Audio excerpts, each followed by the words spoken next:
Alrighty guys, so here's my Nissan 240SX. I've had this one for about a year. I had another S14 previous before this, but it is a 95 converted kooky with some problems on the body. Nothing too big, but yeah. So basically in today's video I'm going to be kind of reviewing my welded diff. I got it in about a month ago before the first park event, and I love it so much.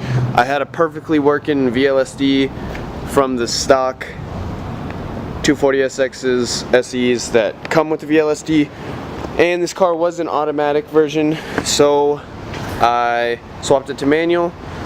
As you can see right there, I swapped it to manual, and the diff was cherry because it was never drifted on or nothing. So I have that VLSD stuck in my garage as a spare, and I got another S14 VLSD from my buddy Mike Jones for a stealing deal, 60 bucks.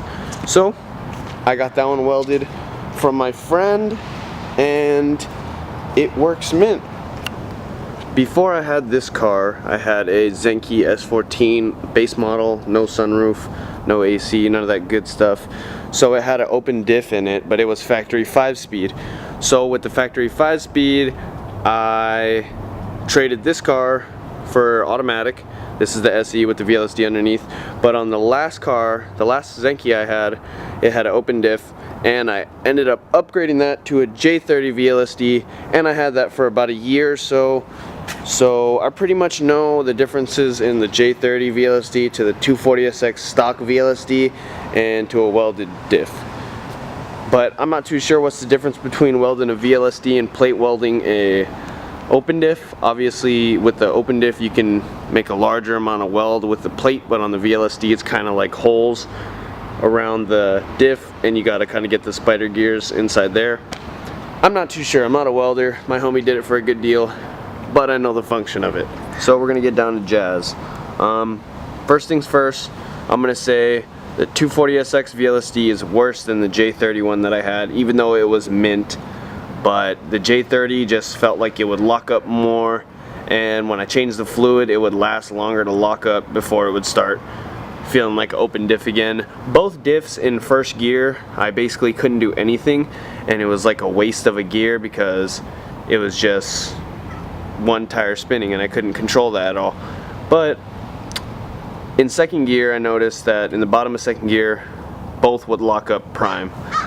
So I was riding on those diffs street use for a couple months, up to a year on both diffs, and before I started my first park event, which was last month, I decided to get a spare diff and get it welded, and it works mint. I didn't change the oil before the first event because I got the diff in late that night, so I ended up just going straight to the event with thin Walmart oil inside the diff.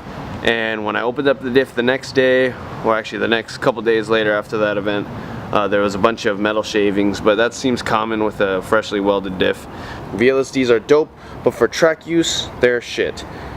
You could probably make one work if you shim it, but I wasn't interested in that. I just wanted to get my diff welded. It seemed like a better option for exactly what I was going through, which is just drifting this piece of shit.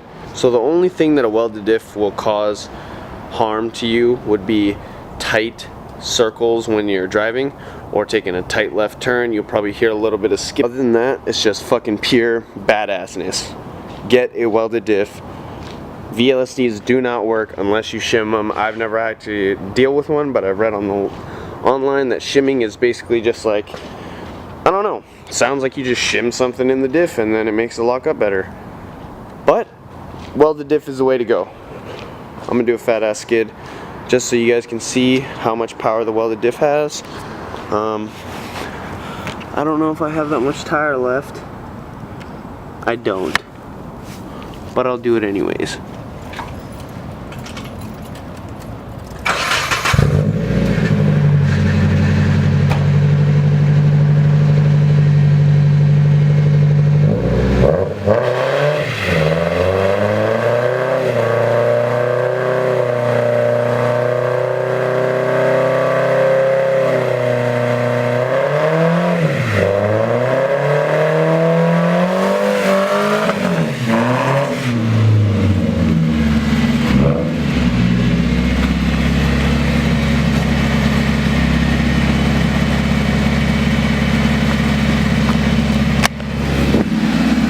fucking sick. Fuck those tires. I'm out of here. Peace out, guys. Hope you guys like this video. If you guys like more swinging action, please subscribe. Like this video. Have a great day.